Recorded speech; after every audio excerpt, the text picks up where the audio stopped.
अस्सलाम वालेकुम रहमतुल्लाह। ये इस मुल्क और आपके आने वाली नस्लों का सवाल है। इस वीडियो को इसी वक्त शेयर करें। 2 दिन पहले इस्लामाबाद प्रेस क्लब के सामने जब हमने ये ऐलान किया था कि हम कौम की असल बेटी डॉक्टर आफिया सिद्दीकी कश्मीर और फ़लस्तीन की माओ बहनों बेटियों के लिए आवाज़ उठाएंगे, या औरत मार्च वाले हमसे 2 घंटे पहले दुम दुबा के भागे उधर डी चौक की तरफ, और इन्होंने वहां जाके फ्रांसीसी झंडे लहराए। इन लोगों ने उस वक्त जाके फ्रांसीसी झंडे लहराए जिस वक्त ये बात आ रही थी कि जनाब गुस्ताखाना खाकों के खिलाफ फ्रांसीसी सफीर को मुल्क बदर किया जाए। उसके बाद कराची, लाहौर, इस्लामाबाद में इन लोगों ने जो फहश किस्म की गुफ्तगू की, उसके बाद इन लोगों ने जो नारे लगाए, ये नारे मैं नहीं बोल सकता, आप लोग देख लीजिए क्योंकि सोशल मीडिया पर वायरल हो चुके हैं।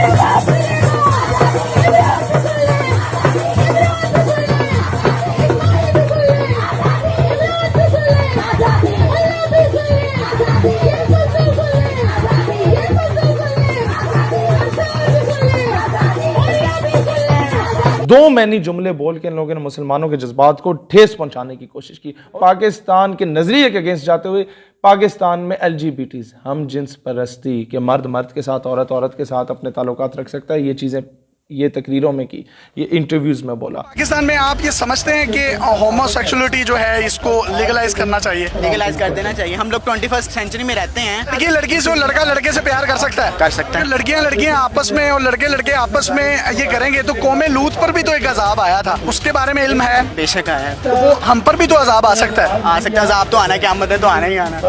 अजाब सरेआम बोला, इतनी जुर्रत कभी पाकिस्तान में पहले नहीं हुई थी। हम लोग जुम्मे को 12 मार्च को जुम्मे की नमाज के फौरन बाद पूरे मुल्क में एहतजाज का ऐलान कर रहे हैं। पूरे मुल्क से एहतजाजी रैलियां निकलेंगी और जो मरकजी एहतजाज होगा वो इस्लामाबाद के प्रेस क्लब के सामने दिन को 2 बजे होगा। और वहीं पर हमारे ये 3 मुतालबात अगर ना माने गए, विद इन एन आवर 3 बजे तक हम लोग ऐलान कर देंगे कि हम डी चौक पे जाके धरना दे रहे हैं। ये उसी दिन होगा 12 मार्च को पहला मुतालबा। जितने भी लाहौर, इस्लामाबाद और कराची के औरत मार्च के ऑर्गेनाइजर्स हैं उन सब पे FIR काटी जाए, पर्चे काटे जाएं। और दूसरा मुतालबा, उन सब के नाम ECL में डाले जाएं ताकि वो FIR के बाद मुल्क से बाहर दफा ना हो जाए, अपने उन जो लोग इन्हें एड दे रहे हैं उनकी गोद में जाके ना बैठ। नंबर 3, इन तमाम औरतें, ये औरतें मर्द या नामर्द जो भी हैं, इनकी NGOs की लिस्ट हम प्रोवाइड करेंगे, उन सब पे पाबंदी आयद की जाए। और गवर्नमेंट को पहले पता है ये LGBTs की, हम जिन्स परस्ती की जितनी भी NGOs हैं, पाकिस्तान की आइडियोलॉजी के खिलाफ काम करने वाली जितनी भी NGOs हैं, पाकिस्तान की आर्म्ड फोर्सेस को गाली दी उनके खिलाफ जितनी बातें करने वाली NGOs हैं, इन सब पे पाबंदी लगाई जाएगी। हमारे मजहब के खिलाफ काम करने वाली जो NGOs हैं इन पे पाबंदी लगाई जाए।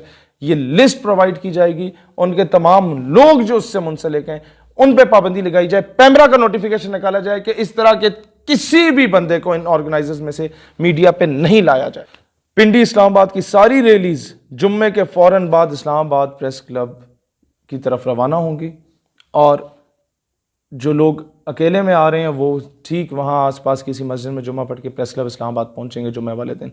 और अगर ये चीज़ें इंप्लीमेंट नहीं होती गवर्नमेंट की जानिब से, हम लोग डी चौक की तरफ जाएंगे। और आखिरी बात मैं करने जा रहा हूँ कि अगर आप लोग ना भी आए, मैं अकेला निकलूँगा, और अगर मुझे इन्होंने उससे पहले अरेस्ट कर दिया तो ये कौम उधर पहुँचेगी और ये चीज़ इंप्लीमेंट करवा के आएगी वापस। पाकिस्तान हमेशा जिंदा।